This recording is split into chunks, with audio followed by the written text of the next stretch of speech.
diinformasikan kepada para jamaah, insyaallah kajian pada maghrib akan tetap berlangsung. Ustaz Husni terjebak macet ya. Ditunggu. Monggo jamaah sekalian yang di kajian pada malam hari ini, yang di kajian Tafsir Jalalain yang akan diasuh oleh Barak Haji Husni Barak Al-Hafid. Untuk teman sekalian dipersilakan untuk menempati tempat yang telah disediakan.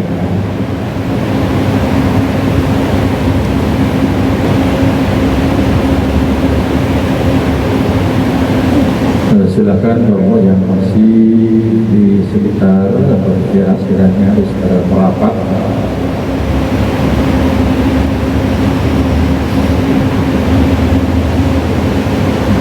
Assalamualaikum warahmatullahi wabarakatuh. Bismillah, alhamdulillah, wa syukurillah, wa ni'matillah, la hawla wa la quwwata illa billah, amma ba'da. Sekalian para pendengar, pemirsa Al-Akbar TV dimanapun Anda berada, dan khususnya jamaah Masjid Nasional Al-Akbar Surabaya pada sore hari ini. Hari ini kajian Tafsir Jalalain hari ini tanggal dari Selasa tanggal 23 April 2024. Tafsir Jalalain dengan tema resolusi pasca Ramadan, Tafsir An-Anfal 60 yang insyaallah pada malam hari ini yang disampaikan oleh Ustaz Haji Ahmad Husni Barak MAG Hafid. Untuk sekalian, mari kita ikuti bersama kajian pada malam hari ini dengan sesama mudah-mudahan bersama berkat ilmu yang bermanfaat. Allahumma amin. Dan kepada Ustaz Haji Husni Barak MAG Hafid dipersilakan.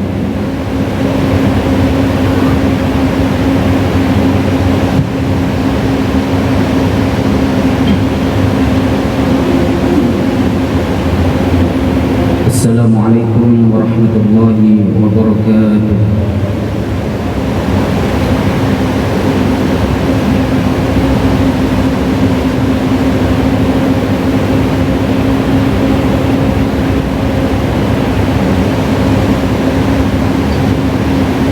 Alhamdulillah, alhamdulillahi wa kafa, wassalatu wassalamu ala rasulihil mustafa wa ala alihi wa sahbihi ahli sidqi wal wafa. Subhanaka la ilma lana illa ma 'allamtana innaka antal alimul hakim. Allahumma arhamna bil Qur'an waj'alhu lana imaman wa nuran wa hudan wa rahmah. Allahumma dhakkirna minhu ma nasina وعلمنا منه ما جهلنا وارزقنا تلاوته آناء الليل وأطراف النهار واجعله لنا حجة يا رب العالمين. أما بعد، معاشر الحاضرين والحاضرات, bapak-bapak, ibu-ibu jamaah salat maghrib Masjid Nasional Al-Akbar yang semoga senantiasa dalam rahmat dan ridha Allah Subhanahu wa ta'ala. Mengawali kajian pada malam hari ini, marilah seperti biasa kita haturkan puja dan puji syukur kehadirat Allah Subhanahu wa ta'ala biqaulil hamdulillahi rabbil alamin,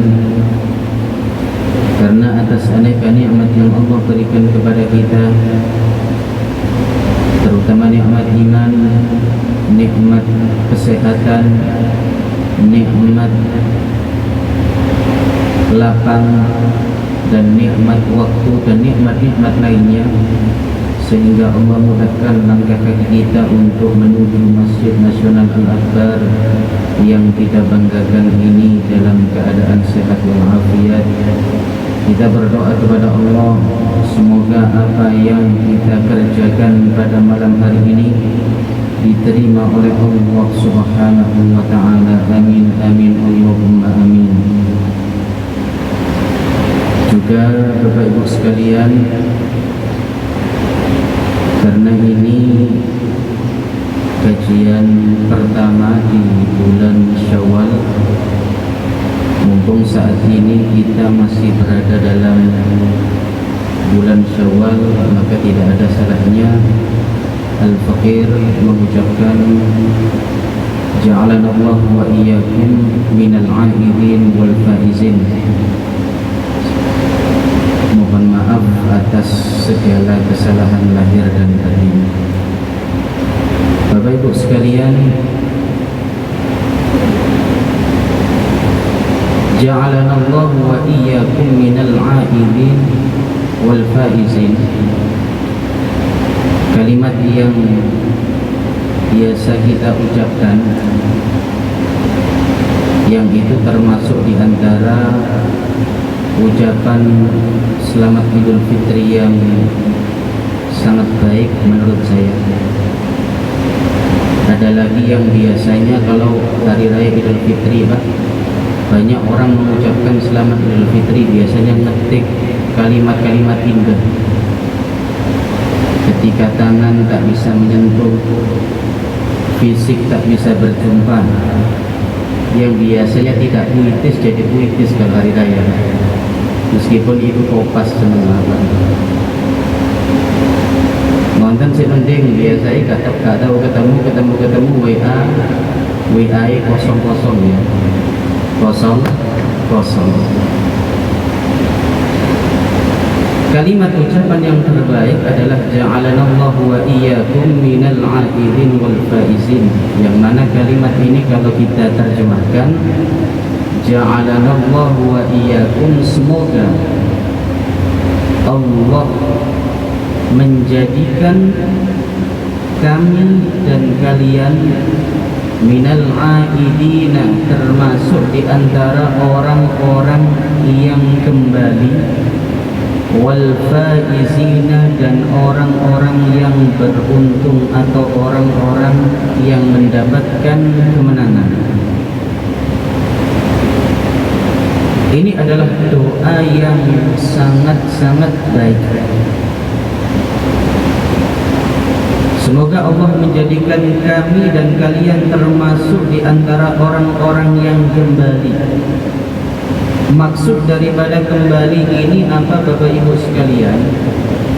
Yang dimaksud kembali adalah kita berdoa agar setelah kula panjenengan menjalani puasa selama 1 bulan penuh, menjalani tarawih selama 1 bulan penuh, menjalani amal ibadah apapun selama 1 bulan penuh, kita berdoa kepada Allah semoga kita termasuk di antara orang-orang yang ditakdirkan oleh Allah kembali kepada fitrah, kembali kepada fitrah yang artinya suci atau bersih daripada dosa. Karena ada sebuah hadis Nabi Muhammad sallallahu alaihi wasallam, man shoma Ramadhana imanan wa ihtisaban ghufira lahu ma taqaddama min dhanbi. Barang siapa yang berpuasa, atau redaksi lain man qoma, barang siapa melakukan qiyam Ramadan dengan iman dan senantiasa mengharapkan ridha Allah, maka Allah akan mengampuni dosa-dosanya yang telah lalu. Artinya dia kembali kepada fitrah. Kita berdoa semoga kula panjenengan termasuk di antara orang-orang yang diampuni dosanya oleh Allah Subhanahu wa ta'ala. Amin amin Allahumma amin. Kemudian yang kedua, doa yang kedua, minal faizin, semoga Allah menjadikan kami dan kalian termasuk di antara orang-orang yang beruntung atau orang-orang yang mendapatkan kemenangan.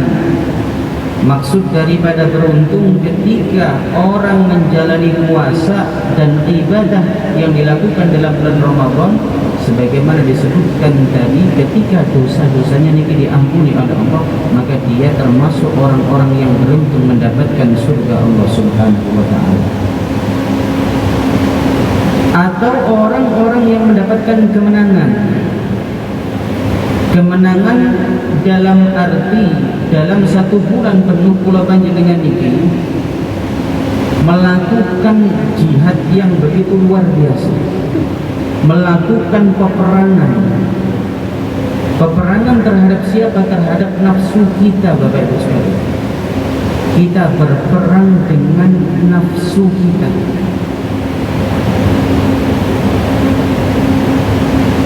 Kita berperang dengan keinginan kita. Kita berperang dengan nafsu kita yang buruk selama 1 bulan penuh. Kula panjenengan melakukan pertarungan, melakukan jihad melawan nafsu kita. Maka kemudian setelah kita keluar daripada bulan Ramadan, kita berharap termasuk di antara orang-orang yang menang. Tetapi Bapak Ibu sekalian, menang dalam arti melawan nafsu, menang dalam arti melawan syaitan. Ketika kita telah keluar daripada bulan Ramadan, itu adalah bukan kemenangan yang hakiki, bukan kemenangan yang sebenarnya.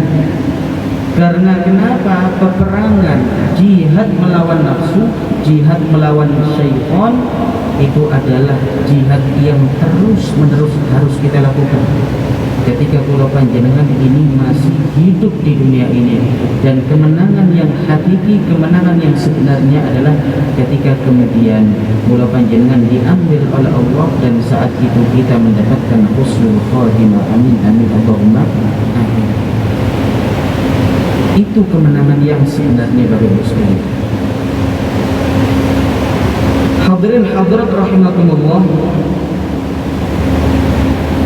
Allah Subhanahu wa taala dalam surah Al-Anfal ayat 60 berfirman, A'udzu billahi minasy syaithanir rajim, wa a'iddu lahum mastata'tum min quwwah wa min ribatil khairi turhibuna bihi aduwwallahi wa aduwwakum wa akharina min dunihim la ta'lamunahum Allahu ya'lamuhum wa ma tunfiqu min syai'in fi sabilillah yuwaffa ilaikum wa antum la tudlamun. Dan persiapkanlah diri kalian untuk melawan mereka, yakni orang-orang kafir, dengan seluruh kekuatan yang kalian punya, dan juga dengan pasukan berkuda yang mana dengannya kalian menggentarkan atau membuat takut musuh Allah dan musuh kalian dan lainnya selain mereka, yang mana kalian tidak mengetahui mereka. Allahu ya'lamuhum, Allah lah yang mengetahui mereka. Wa ma tunfiqu min syai', sesuatu yang kalian infakkan di jalan Allah, maka akan disempurnakan balasannya untuk kalian dan kalian tidak akan dizalimi. Bapak Ibu sekalian yang sangat saya muliakan, ayat ini sebenarnya berbicara tentang perang. Berbicara tentang perang, yang mana ayat ini diturunkan oleh Allah kepada Nabi Muhammad dan juga untuk para sahabat beliau radhiyallahu anhum, yang mana saat itu Nabi berdakwah di Mekah dan di Madinah menghadapi musuh yang begitu banyak. Ada dari orang-orang kafir, ada dari orang-orang Yahudi, ada dari orang-orang musyrik, banyak yang memusuhi Nabi. Hingga kalau kita baca dalam sejarah, Bapak Ibu sekalian, Nabi berkali-kali melakukan peperangan terhadap orang-orang yang memusuhi dakwah beliau. Kata kuncinya adalah wa'iddu lahum mastata'tum.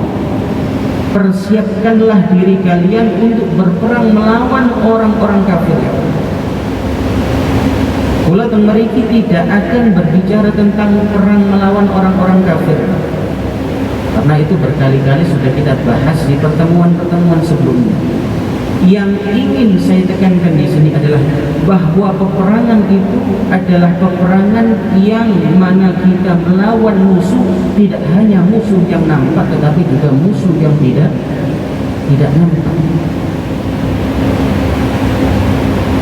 Sekali lagi, peperangan adalah jihad kita melawan musuh, tidak hanya musuh yang nampak saja tetapi musuh yang tidak nampak.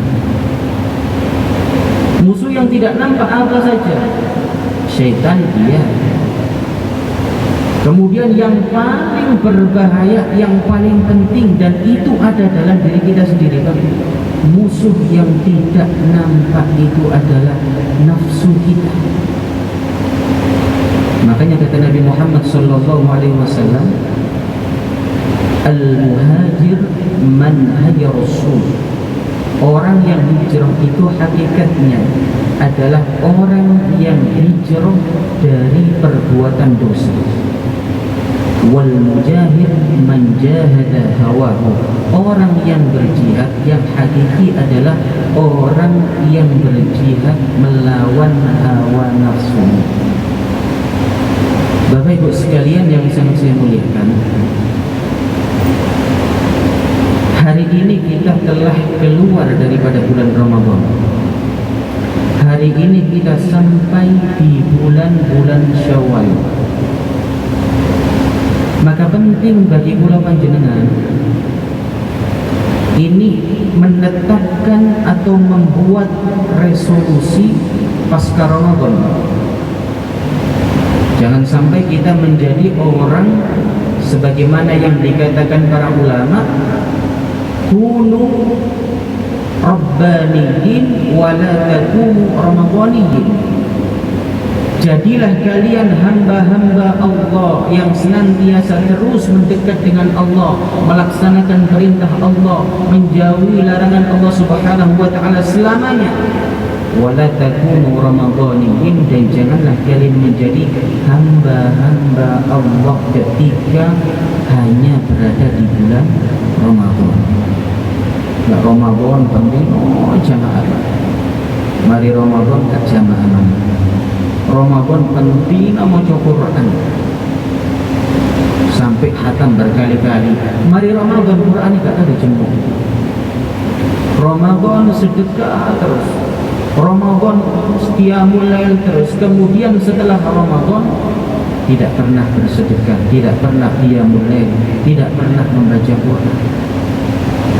Bapak Ibu, jangan seperti itu. Jangan seperti itu. Menjadi hamba Allah itu tidak hanya ketika kula panjenengan berada di bulan Ramadan, tetapi selamanya. Kita berjuang, kita berjihad untuk melawan hawa nafsu, kita melaksanakan perintah Allah, menjauhi apa yang dilarang oleh Allah selama kula panjenengan ini hidup, tidak hanya ketika di bulan Ramadan saja. Penting bagi kula panjenengan ini untuk membuat resolusi. Resolusi itu perencanaan untuk melaksanakan target-target tertentu. Sering kita memahami bahwa resolusi itu terkait target-target duniawi saja. Boten. Orang yang kemudian targetnya, resolusi kehidupannya hanya untuk dunia saja, maka dia tidak akan mendapatkan akhirat. Maka target dunia iya, target untuk mendapatkan pekerjaan, untuk mendapatkan apapun yang panjenengan inginkan selama hidup dunia boleh, tetapi resolusi yang lebih penting adalah resolusi untuk menetapkan target-target yang bersifat akhirat. Dan target-target yang bersifat ukhrawi itu Pak, tidak hanya panjenengan target untuk melaksanakan ibadah saja, tetapi resolusi yang jauh lebih penting adalah target panjenengan untuk berusaha sebisa mungkin mengurangi kemaksiatan-kemaksiatan yang pernah panjenengan lakukan. Maka orang yang berusaha melaksanakan perintah Allah saja itu baik, tapi di saat yang sama dia melaksanakan perintah Allah tetapi dalam upayanya untuk menghindar dari kemaksiatan dia tidak ada usaha sama sekali, maka itu orang yang rugi, Pak. Yang lebih mendekatkan kita dengan Allah itu meninggalkan maksiatnya. Makanya kata orang itu menjadi wali bukan karena ibadahnya, tetapi karena dia adalah orang yang bersungguh-sungguh untuk meninggalkan kemaksiatan. Kata Al-Imam Al-Ghazali, ad-din syatrain, al-awwal fi'lu ta'at wal-thani tarkul ma'asi wa tarkul manahi huwa al-ashad. Agama itu punya dua sayap, punya dua sisi. Melakukan ketaatan dan meninggalkan kemaksiatan. Kata Imam Ghazali, justru yang lebih berat itu meninggalkan maksiatnya. Masih kata Imam Ghazali wonten kitab beliau Bidayatul Hidayah, beliau dawuh kalau melakukan ibadah semua orang bisa. Nggih betul. Kalau melakukan ibadah semua orang bisa. Bedanya kula panjenengan dengan ulama-ulama, dengan wali dalam hal ibadah niku apa bedanya? Tidak ada bedanya. Mereka sholat, kita juga sholat. Mereka haji, kita juga haji. Mereka puasa, kita juga puasa. Paling-paling yang membedakan antara kita dengan mereka adalah kualitasnya. Gini betul. Mereka sholat khusyuk, sambung kepada Allah. Kula panjenengan sholat mikir utang, mikir masalah, opo ae mak dipikir. Sandal-sandal sing hilang nek waktu sholat inget gak ya kan? Nggih napa mboten? Sinten, Mbak? Sinten? Nggih kula bareng-bareng sami. Perbedaan kita dengan para wali-wali Allah dalam hal ibadah itu sama, Pak. Yang membedakan hanya kualitasnya saja. Kalau mereka istiqomah, zikir, kula panjenengan zikir jarang-jarang, tapi kan pada-pada zikir. Beda hanya di kualitas saja. Tetapi meninggalkan kemaksiatan, inilah yang kata Al-Imam Ghazali sesuatu yang sangat berat dan tidak mungkin seseorang itu bisa meninggalkan kemaksiatan, kata beliau, illa siddiqun, kecuali orang-orang yang benar-benar jujur dalam imannya. Bapak Ibu sekalian, kula panjenengan iki ginapa anane mawon kita ini sering bermaksiat. Masih sing ketoke serban ngeten iki sami mawon. Ono dalan kepetuk wong wedok ayu didelok to. Nek ono murid gak didelok, tapi nek gak ono sapa-sapa nggih didelok, sami mawon. Kita ini Pak, para pendosa, kula panjenengan ini adalah orang-orang yang hampir setiap hari kita bermaksiat kepada Allah. Kalau kemudian mulai Syawal saat ini kita masih menunda-nunda untuk membuat resolusi untuk meninggalkan kemaksiatan atau berusaha semampu kita mempersedikit kemaksiatan yang kita lakukan kepada Allah Subhanahu wa taala, maka kapan lagi? Hadirin hadirat rahimakumullah, berbicara tentang maksiat. Maksiat itu ada maksiat zahir, ada maksiat batin. Dan sering ketika kita bermaksiat, pemahaman kula panjenengan terhadap maksiat ini biasanya orientasinya terhadap maksiat zahir saja. Zina dosa, membunuh dosa. Napa malih? Hampir pemahaman kita terhadap maksiat itu yang zahir. Sering kula panjenengan kemudian melupakan maksiat batin. Maksiat zahir itu bersumber dari 7 pintu yang ada dalam tubuh kita. Yang pertama mata, kemudian telinga, lisan, tangan, kaki, dan kemaluan. Itu adalah maksiat zahir. Ada 7 ini sesuai dengan jumlah pintu neraka. wa inna jahannama la maw'iduhum ajma'in. Terus Gusti Allah, laha sab'atu abwab likulli babin minhum juz'un maqsum. Sesungguhnya jahannam adalah tempat yang dijanjikan kepada mereka seluruhnya, yang mana jahannam itu mempunyai 7 pintu dan masing-masing setiap pintu diperuntukkan untuk golongan tertentu. Golongan siapa? Golongan 7 pintu itu diperuntukkan terhadap orang-orang yang tidak bisa menjaga 7 anggota tubuhnya. Ini maksiat zahir. Kula panjenengan berdoa semoga dijauhkan oleh Allah dari maksiat zahir. Ada lagi maksiat yang jauh lebih berbahaya daripada maksiat zahir, yakni maksiat batin. Kata Al-Imam Al-Ghazali, maksiat batin itu sumbernya 3. Paling berbahaya itu ada 3. Yang mana 3 ini kalau dibiarkan akan beranak pinak menuju maksiat batin lainnya. 7 penyakit ini apa Pak? Yang pertama adalah hasad.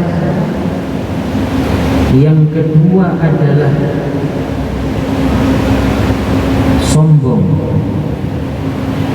Yang ketiga adalah riya. 3 ini oleh Imam Ghazali dikatakan induk daripada maksiat.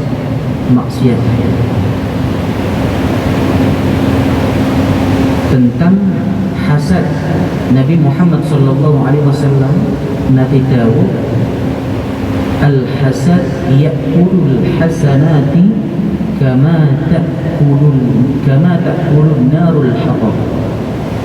Hasad itu menghapus atau memangkan kebaikan-kebaikan atau menghapus kebaikan-kebaikan seperti hanya api ketika membakar kayu. Sangat berbahaya hasad. Yang kedua adalah riya, dan yang ketiga adalah napawau al-kibr, sombong. Ulang boten akan berbicara tentang panjang lebar tentang 3 hal ini karena sudah berkali-kali kita bahas juga di sini. Saya ingin menyampaikan sebuah hadis Nabi Muhammad SAW tentang bahayanya 3 penyakit ini, yang mana hadis ini diriwayatkan oleh Al-Imam Abdullah ibn Mubarak. Suatu saat ada seorang tabi'in yang datang bertanya kepada Sayyiduna Mu'ad bin Jabal.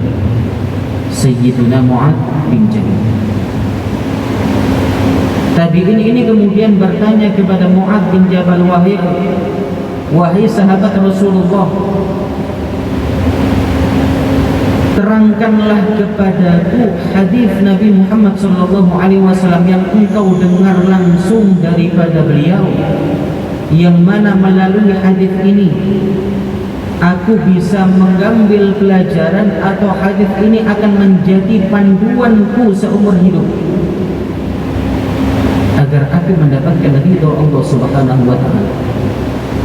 Sahabat Mu'ad bin Jabal yang ditanya demikian langsung nangis. Sahabat Mu'ad itu cerdas, dia alim, dan dia ketika Nabi Muhammad hijrah, Mu'ad itu masih seorang pemuda. Sayyidina Mu'ad, kemudian Zaid bin Thabit, kemudian Abdullah ibnu Abbas, Abdullah ibnu Umar, itu golongan sahabat-sahabat Nabi yang masih muda dan termasuk di antara sahabat yang paling alim. Sahabat Mu'ad bin Jabal ini ketika ditanya oleh seorang tabi'in tadi demikian, dia tidak langsung menjawab. Tetapi apa yang terjadi, dia kemudian menangis sejadi-jadinya. Sampai dalam waktu yang lama dia menangis. Sampai-sampai oleh orang yang meriwayatkan di situ disebutkan, sampai-sampai aku menyangka bahwa Mu'ad tidak akan menjawab pertanyaanku karena saking lamanya nangis. Lalu kemudian setelah waktu yang lama ditunggu, ternyata sahabat Mu'ad ini sudah reda tangisannya. Kemudian dia menceritakan bahwa pada suatu waktu aku berdua dengan Nabi Muhammad SAW. Lalu kemudian tiba-tiba Nabi memberikan nasihat kepadaku, wahai Mu'adz, aku akan memberitahu sesuatu kepadamu, jika engkau menjaganya maka engkau akan selamat. Tetapi jika engkau setelah aku beritahu engkau menyia-nyiakannya, maka engkau kelak pada hari kiamat hujahmu terputus dari Allah Subhanahu wa ta'ala. Apa nasihat Nabi? Nabi kemudian menceritakan bahwa sebelum Allah Subhanahu wa ta'ala menciptakan langit dan bumi, wahai Mu'adz, Allah menciptakan 7 malaikat. Setelah Allah menciptakan 7 malaikat, Allah kemudian menciptakan langit yang terdiri dari 7 langit, atau bumi yang juga terdiri dari 7 lapis bumi. Dan malaikat ini, yang 7 malaikat yang diciptakan oleh Allah Subhanahu wa ta'ala tadi, ditempatkan dalam setiap pintu-pintu langit. Langitnya ada 7, berarti pintunya ada 7. Malaikat yang ditempatkan ada 7. Lah malaikat ini adalah malaikat satu penjaga pintu langit, yang kedua adalah malaikat yang ditugaskan oleh Allah untuk mengfilter amalan-amalan hamba-hamba Allah. Lalu kemudian setiap hari kata Nabi Muhammad SAW, ada malaikat hafazah. Terus setiap manusia itu punya 4 malaikat. Malaikat raqib yang menulis perbuatan kita yang baik sebelah kanan atau kiri atid. Kemudian ada malaikat itu yang namanya malaikat hafazah. Malaikat hafazah itu ada di belakang dan di depan kita. Malaikat hafazah itu tugasnya apa? Di antara tugasnya adalah menyetorkan amal kebaikan, menyetorkan amal kepanjangan dalam satu hari, pagi sampai sore atau sampai maghrib. Ini kemudian amal kita dalam satu hari itu disetorkan ke atas langit. Kemudian ketika 2 malaikat hafazah menyetorkan amal kita, ada malaikat hafazah lagi yang menjaga kita dari sore sampai pagi lagi, terus seperti itu. Jadi dalam satu hari satu malam ada 4 malaikat yang berjaga secara bergantian. Yahfazunahu min baini yadayhi wa min khalfihi, yahfazunahu min amrillah. Wonten surah Ar-Ra'd kalau tidak salah. Malaikat hafazah ini suatu saat, hampir setiap hari dia menyetorkan amalan kula panjenengan. Lah ketika menyetorkan amalan, malaikat itu kan tidak tahu sesuatu yang tidak diberitahu oleh Allah, Pak. Beda dengan manusia. Manusia itu pengetahuannya bertambah terus. Nek malaikat bukan. Malaikat itu hanya tahu sesuatu yang diberitahu oleh Allah. Malaikat ini menyetorkan amal kita. 2 malaikat yang pertama menyetorkan amal kita, yang mana di situ disebutkan bahwa amal kita tampak banyak, amal puasa, amal zakat, amal sedekah, amal sholat, dan amal apapun yang kita lakukan dalam satu hari itu, menyangka bahwa amal itu akan diterima oleh Allah Subhanahu wa ta'ala. Sampai kemudian ketika melewati langit pertama, apa yang dikatakan oleh malaikat penjaga langit?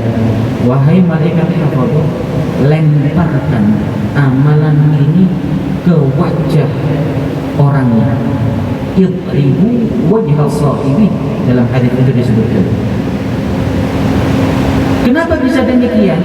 Karena ternyata malaikat itu dia berkata, wa ana sahibul ghibah, aku adalah malaikat yang bertugas untuk memfilter amalan-amalan seorang hamba Allah yang mana tercampur dengan ghibah.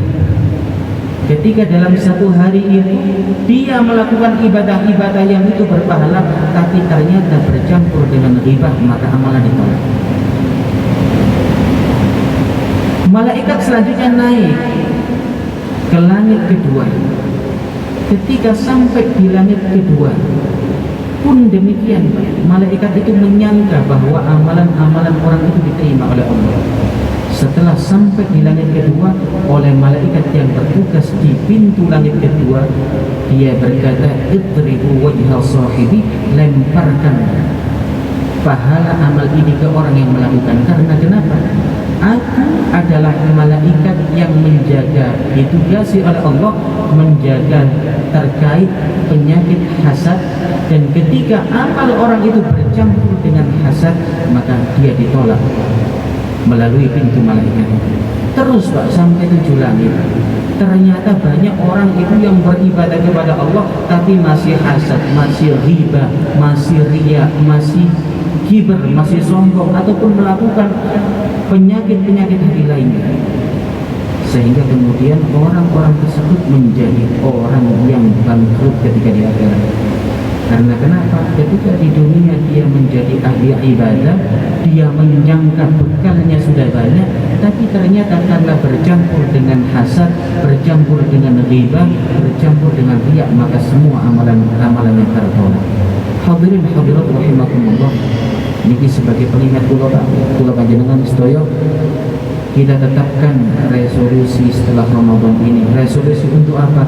Resolusi untuk menghindar daripada kemaksiatan-kemaksiatan, tidak hanya maksiat zahir tetapi juga maksiat-maksiat batin. Kita berdoa kepada Allah, mungkin kula panjenengan dimudahkan oleh Allah, diberikan taufik oleh Allah, dijaga oleh Allah daripada maksiat-maksiat, baik maksiat zahir atau maksiat batin.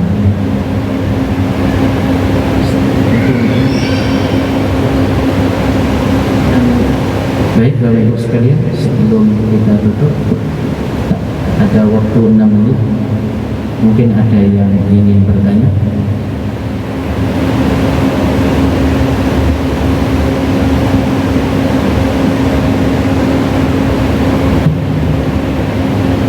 Assalamualaikum warahmatullahi wabarakatuh. Waalaikumsalam warahmatullahi wabarakatuh. Izin dari Ustaz, masalah kehebatan bagi orang yang mengamalkan membaca Al-Quran dalam kehidupan sehari-hari, baik di dalam bulan Ramadan maupun di luar bulan. Saya mendengar bahwa ada seorang yang sangat sibuk membaca Al-Quran tapi dia tidak punya kesempatan kepada Allah. Allah mengabulkan segala hajatnya walaupun dia tidak meminta, bahkan lebih banyak daripada orang yang berdoa. Bahkan di bulan Ramadan kemarin saya juga mendengar drama tentang masalah penghafal Al-Quran punya kesempatan untuk memilih 10 orang yang dicintainya untuk masuk surga bersama. Pertanyaan saya, yang dimaksud penghafal Quran ini apakah 30 juz itu yang hafal atau sebagian? Itu pertanyaan saya. Sekian, terima kasih. Assalamualaikum warahmatullahi wabarakatuh. Man syaghalahul Qur'an an dzikri wa mas'alati a'taituhu afdhala ma u'tiyas sa'ilin. Barang siapa yang menyibukkan diri membaca Quran, karena sibuk membaca Quran dia kemudian lupa zikir kepadaku dan lupa meminta kepadaku, maka kata Allah akan aku berikan dia sesuatu yang lebih banyak, lebih utama daripada yang diminta oleh orang-orang yang meminta. Ini maksudnya apa? Apakah orang itu tidak zikir sama sekali? Tidak zikirnya orang itu karena disibukkan dengan Quran. Dan Al-Quran itu adalah zikir terbaik. Kata Al-Imam Nawawi, para ulama ijma' bahwa zikir terbaik itu adalah membaca Al-Quran. Maka jangan keliru, ahli zikir itu bagus, tapi di saat yang sama jangan meninggalkan Al-Quran. Sangat keliru. Ada orang disibukkan membaca Al-Quran, saking sibuknya sampai lupa. Jadi bukan tidak mau berdoa kepada Allah, tidak. Ada orang itu tidak berdoa kepada Allah sebabnya macam-macam. Ada disebabkan karena kesombongan, tidak mau karena percaya terhadap akalnya, hartanya, kemampuannya. Orang seperti itu diancam oleh Allah dalam Al-Quran surah Ghafir, innal ladzina yastakbiruna an ibadati sayadkhuluna jahannama dakhirin. Sesungguhnya orang-orang yang menyombongkan diri dari berdoa kepadaku, dia akan masuk neraka jahanam. Tapi ada orang itu tidak berdoa karena lupa. Dan itu biasa, ketika orang itu mendapatkan kelezatan membaca Al-Quran, maka seringkali Al-Quran melalaikannya dari segala hal, termasuk berdoa kepada Allah. Yang demikian bagaimana itu justru adalah orang-orang yang mendapatkan keutamaan oleh Allah lebih banyak daripada yang diminta oleh orang-orang yang meminta. Ini yang pertama. Kemudian definisi hafal Quran itu bagaimana? Definisi hafal Quran, ada hafal Quran, ada ahlul Quran, ada hamalatul Quran. Pada zaman Nabi Muhammad SAW, orang itu dianggap sebagai seorang hamalatul Quran minimal dia hafal Al-Baqarah. Wonten sebuah hadis yang masyhur disebutkan juga oleh Imam Nawawi dalam kitab At-Tibyan, para sahabat itu mempunyai pandangan ketika seorang sahabat itu telah hafal surah Al-Baqarah, maka kedudukannya besar di antara sahabat. Hafal Quran, seorang hafid, seorang hufad hafal 30 juz utama dia. Tetapi apakah harus 30 juz? Kalau yang saya pahami boten, maka saya selalu memberikan saran kepada siapapun, hafalkan Al-Quran. Tidak harus 30 juz, tetapi semampunya. Dan ini juga yang dilakukan oleh Nabi Muhammad SAW ketika Al-Quran diturunkan. Nabi tidak memerintah sahabat semuanya untuk menghafal itu, tapi menghafal semampunya. Madan Pak itu lagi tadi cekap pasang.